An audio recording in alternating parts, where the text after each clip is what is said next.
โจมตีน้องในแบบด้านคอมเมนต์บางทีก็น้องเข้าไปเบิ่งคลิปก็บางทีแบบว่าเห็นว่าเขาแบบโจมตีเว้าด่านั่นนั่นนี่ว่าใครจะเป็นเหยื่อรายต่อไปซั้นซี้อิหยังนี่นะหลอกเงินเขาเป็นแสนว่ะเปิดเปิดคลิปมันหลายครั้งแล้วว่ะเขาอะเว้าหลายๆคนเลยส่วนหลายน่ะมันสิมีแบบคอมเมนต์แบบว่าโจมตีน้องหั้นนะอืคือแบบน้องได้เข้าเบิ่งคอมเมนต์อยู่เนาะแม่นหลังจากว่าเห็นคอมเมนต์แบบนั้นแล้วแบบน้องรู้สึกจังได๋รู้สึกแบบคิดไปคิดมานะเฮาเฮ็ดหยังให้เขาโดยสบายดีสบายดีน้องทำงานเนาะโดยโดยถือว่ามาเจอกันอีกมื้อนี้เป็นรอบที่สองเนาะโดยอืมจบผู้งามเลยเดี๋ยวคนเราก็เป็นสาวที่เปิดใจไปมานี่ก็2-3มื้อแล้วได้บ่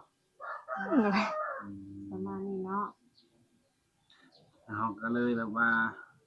มาตามคำแนะนำหรือว่าตามคำขอของ FC เนาะที่เพิ่นแบบยังสงสัยแล้วก็อยากรู้ว่าที่น้องนางเปิดใจรอบนี้มีคนถูกใจแล้วหรือยังล่ะบ่มีเพราะว่าบ่มีคนเข้ามาลงจักคนเลยบ่มีสักคนเลยบ่ บ่มีเลยเงียบเลยเพราะสิบ่มีผู้ใดทักมาเลยในใน LINE น่ะบ่มีไผเลยทั้งไลน์ทั้งเฟซนี่บ่มีบ่บ่มีเลย อืมว่า คือมันแปลกแค่แบบนี้เนาะเราคิดว่าเป็นย้อนหยังน่าจะเป็นย้อนสาเหตุที่ว่าแบบมันเป็นข่าวเนี่ยนะอืมที่ข่าวอ่าเรื่องของน้องเนาะอืมในปีหลังมาเนาะอ่าที่ว่าน้องนี่ก็เคยลงหาหนุ่มเมืองนอกแม่นบ่แม่นที่น้องมันการันตีว่าสิเอาเป็นผัวเป็นเมียหั้นเนาะแต่สุดท้ายมาก็บ่ได้อยู่ร่วมกันบ่ได้เลิกลากันหั้นนะ แม่นก็เลยเห็นหนุ่มๆหลายๆคนนี่ระแวงหรือว่าย้านในตัวน้องเนาะแม่นเรื่องนี้น้องก็ฮู้อยู่แม่นบ่แม่นฮู้แล้วน้องสิแก้ได้ไดบัดนี้จักจักสิว่าแนวใดได้แบบว่าข่าวลือเดี๋ยวแบบเขาว่าแบบมิจฉาชีพบางทีก็แบบหลอกเอาเงินเขาเป็นแสนบางทีก็อืมเขาเว้านะส่วนหลายน่ะก็แบบอันพวก call center อิหยังนี่แหละอืมมันประมาณนี้แบบหลอกเอาเงินเขานะมันแบบมันบ่แม่นหั้นนะ ที่จริงน่ะก็แบบมันเป็นแบบข่าวลือที่ว่าเขาใส่ร้ายซื่อๆแต่ว่าก็อยากออกมาแก้ข่าวนะเพราะว่าแบบบ่ได้แม่นอย่างที่เป็นแบบที่เป็นอย่างที่เขาเว้าหั้นนะอืมแต่ว่านั่นซะแบบว่ามันเป็นแบบว่าเขาใส่ร้ายนะความหมายเขาใส่ร้ายป้ายสีซื่อๆแบบว่าบางทีก็ call center แหน่บางทีก็แบบหลอกเอาเงินเขาเป็นแสน2-3หมื่น4-5หมื่นเป็นแสนบาทเป็นล้านบาทบางทีก็แม่นหลักๆคนที่เข้ามาโจมตีน้องเนี่ยส่วนหลายก็แม่นมีทางด้านของไทยเนาะแม่นของไทยส่วนหลายโดยก็คือแบบว่าตอนนั้นน้องก็คบหากับหนุ่มเมืองนอกเนาะแต่มั่นใจว่าสิเอากันคักแน่แน่ล่ะแม่นแต่ว่าคุยกันมาได้สักพักหนึ่งเนาะก็คือต้องได้เลิกลากันโดย เหมือนความบ่เข้าใจกันเนาะแม่นความแบบบ่เข้าใจกันมันผิดเถียงกันในเรื่องแบบบางสิ่งบางอย่างนี่นะอืมคือแบบว่าถ้าถามว่าเพิ่นนี่ได้เสียเงินเสียค่ำบ่มันก็เป็นบางส่วนเนาะโดยคือคนเฮาเป็นสู่เป็นแฟนกันแม่นบ่แม่นเพิ่นก็แบบยื่นมือเข้ามาช่วยเฮาเรื่องนั้นเรื่องนี้เนาะแม่นมันก็สิเป็นเรื่องปกติเนาะอันนี้เนาะแม่นมันเป็นแบบเรื่องปกติมันเป็นเรื่องของทั่วไปของแบบว่าคู่แบบบ่าวสาวอิหยังแบบผู้สาวผู้บ่าวกันนี่นะเป็นสู่เป็นแฟนกันนี่นะมันก็เป็นเรื่องปกติอยู่แล้วโดยว่าเราก็เปิดใจหาครูหาผู้ดูแลเนาะโดยอืมแล้วน้องสิแก้ปัญหาใดบัดนี้ครับเฮ็ดจั่งสิให้หนุ่มๆฝั่งไทยของเรานี่เชื่อมั่นในตัวน้องนี่นะเฮ็ดแนวใดมีวิธีบ่จักก็บ่จักแนวสิว่าคือกันได้อันนี้ก็แบบว่าแบบมันข่าวที่ว่ามันดังไปฮอดฝั่งไทยแล้วก็ต่างประเทศนะว่าแบบ call center แหน่หลอกเงินเขาเป็นแสนแหน่ที่จริงแล้วมันบ่แม่นเด้อแบบว่าก็อยากให้เว้าให้เข้าใจหั้นนะอยากเว้าให้เข้าใจมันบ่แม่นอย่างที่เป็นแบบว่าคือเขาเว้าหั้นนะอืมอยากเว้าให้เข้าใจแบบซุมอ้ายๆเนี่ยที่ว่าเขาเข้าใจผิดแล้วก็เลยว่าบ่เข้ามาร่วมนำน้องเลยอืมก็อยากจะเป็นสาเหตุหนึ่งเนาะโดยอันนี้แบบว่าบางคนแบบเขาก็แบบก็เครียดก็ซังบ่หรือว่าแบบว่าซังน้องนี่นะ หรือสร้างน้องแบบเขาก็โจมตีน้องในแบบด้านคอมเมนต์บางทีก็น้องเข้าไปเบิ่งคลิปก็บางทีแบบว่า เห็นว่าเขาแบบโจมตีเว้าด่านั่นนั่นนี่ว่าใครจะเป็นเหยื่อรายต่อไปซั่นซี้อิหยังนี่นะหลอกเงินเขาเป็นแสนว่ะเปิดเปิดคลิปมันหลายครั้งแล้วว่ะเขาเหมือนเว้าหลายๆคนเลย ส่วนหลายนะมันสิมีแบบคอมเมนต์แบบว่าโจมตีน้องหั้นนะ อืมคือแบบน้องได้เข้าเบิ่งคอมเมนต์อยู่เนาะ แม่น หลังจากว่าเห็นคอมเมนต์แบบนั้นแล้วแบบน้องรู้สึกจังได๋รู้สึกแบบว่าแบบคิดไปคิดมานะเฮาเฮ็ดหยังให้เขาหั้นนะเฮาเฮ็ดหยังให้เขาแบบว่าเขาคือเครียดกับสังคม อืม อืม ทั้งที่ว่าบ่ได้เฮ็ดหยังเลยหั้นนะ นี่แต่แบบว่าดีแบบดีตลอดหั้นนะ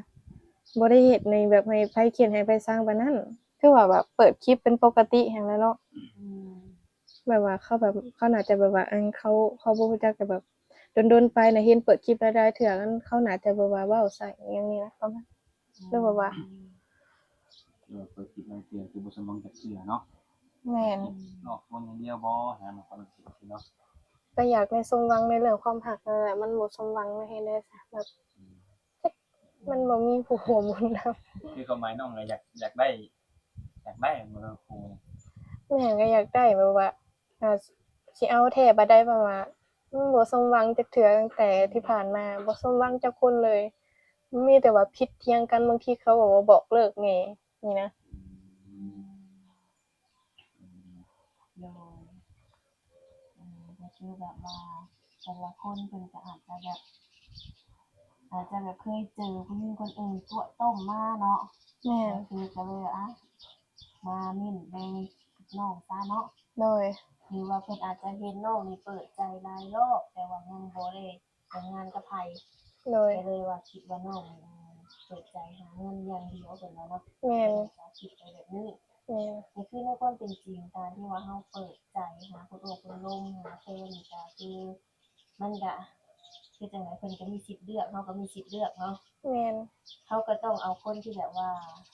เข้ากับเราได้เนาะน้องล่ะ แม่น และคนที่แบบเพิ่นนี่สิสามารถเบิ่งแยงเราในเอ่องานจำเป็นเนาะ โดย หรือว่าทุกเรื่องหั้นแหละเนาะ แม่น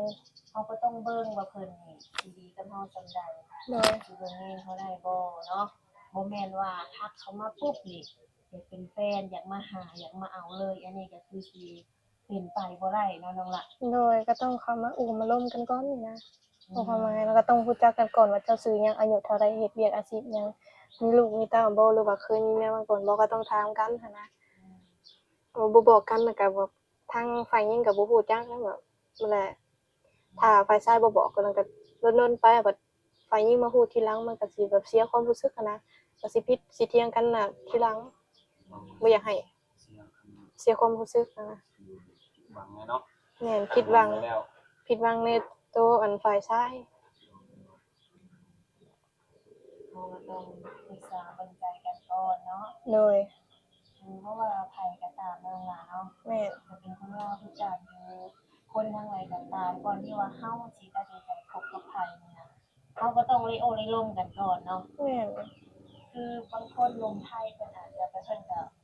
อาจจะคิดว่ามาลงปุ๊บนี่มีแฟนโลดให้คุยนำเพิ่นผู้เดียวหรือว่ามักเพิ่นผู้เดียวนี่ส่วนใหญ่เพิ่นก็สิคิดไปแบบนี้เนาะ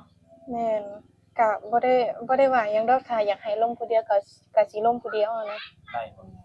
แบบว่าถ้าลงผู้เดียวมาตลอดเนี่ยแบบว่าลงทีละคนทีละคนก็บ่ได้แบบหลายคนปานนั้นบ่ได้หลายคนแต่บ่ได้หลายใจ ตัดใจลงเรียนนี่จังได๋ต้องให้เพิ่นดูแลบ่หรือว่าใด แล้วก็ต้องเบิ่งกันไปก่อนเนี่ยแบบว่าแบบจะนิสัยใจคอเขาเป็นจั่งใดกันหาก็ลมกันนี่อย่าฮู้นิสัยใจคอกันก่อนว่าจะมักอิหยังได้บ่จะมักอิหยังบ่หรือว่าจะบ่มักสิ่งใดในตัวน้องบ่หรือว่า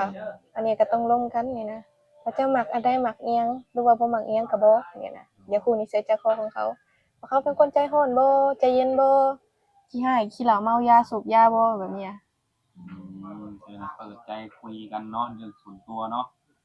เบิ่งแล้วก็น้องก็เรื่องส่วนตัวน้องนี่ให้สู่เพิ่นฟัง แม่น เป็นตัวน้องเป็นคนใดๆเนาะเพิ่นก็ต้องบอกว่าในตัวเพิ่นน่ะเป็นคนใดๆเนาะ แม่น แบบใดต้องบอกซึ่งกันและกันเนาะ แม่น ถ้าว่าน้องทำได้เพิ่นทำได้ก็ พิ่นคอยคบหาสู่เป็นแฟนเนาะใจคุยดูกันนะทุกคนเนาะถ้าหากว่าเพิ่นบ่มั่นใจยันน้องเพิ่นคุยหลายคนอยากให้คุยคนเดียวเนาะเพิ่นก็ยินดีจะติดตามเนาะ โดย อืม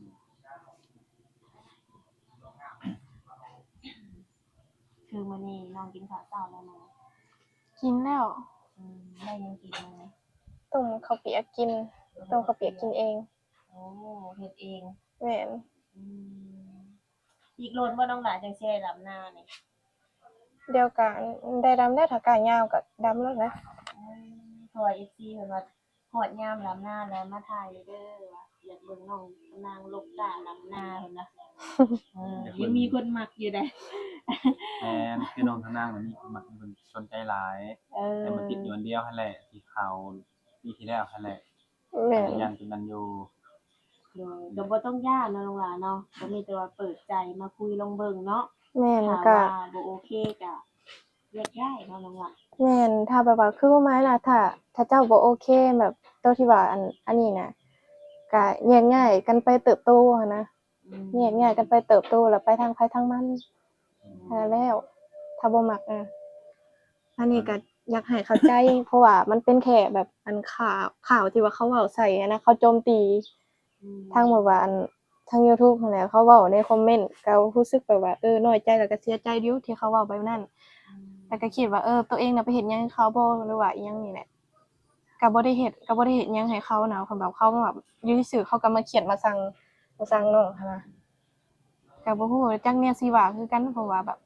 ก็อยากให้แบบซุมอ้ายๆอยากให้เข้าใจนะอยากให้แบบซุมอ้ายนะให้เข้าใจเพราะว่ามันเป็นแบบข่าวที่ว่าเขาเว้าใส่เขาใส่ร้ายซื่อๆอันนี้ที่ว่าเรื่องตัวเงินเป็นแสนนี่มันบ่แม่น อันนี้ก็บ่เคยได้จำเงินแสนจักเทื่อ จะไปเซ็นกี่มาให้เนาะ มีแต่แสนกีบนั่นแหละได้จับก็ เออ ก็ถือว่าชัดเจนเนาะคือ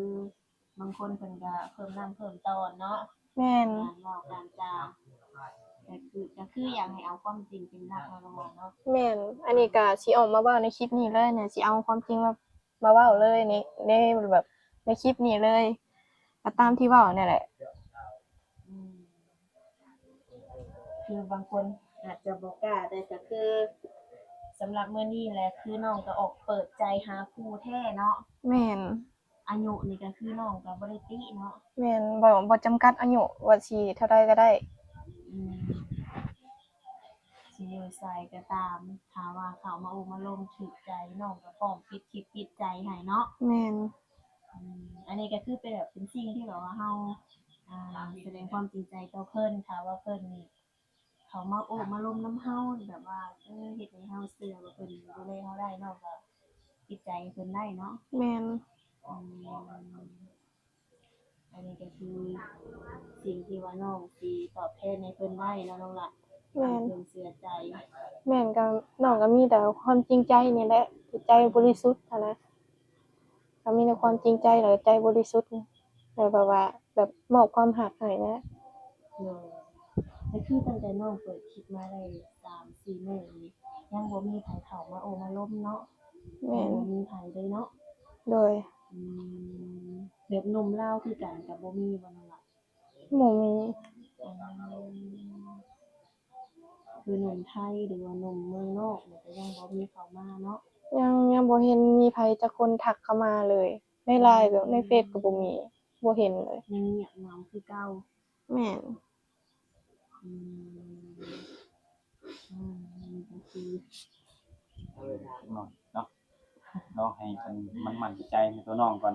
โดย เพราะว่ามีอยู่บางคนคอมเมนต์ก็แบบมักสนใจน้องก็มีอยู่ โดย เราก็ยังบ่มั่นใจแต่มื้อนี้ก็ถ้าเพิ่นได้เบิ่งคลิปนี้เพิ่นก็อาจสิมีความเชื่อใจระวางใจน้อง โดย เนาะน้องมั่นใจตัวเองถ้าน้องแบบ เป็นตามที่น้องเว้ามาเนาะ แม่น เพราะว่าน้องเชื่อมั่นในตัวเองอยู่แล้วว่า ตัวเองบ่ได้เฮ็ดแบบนั้น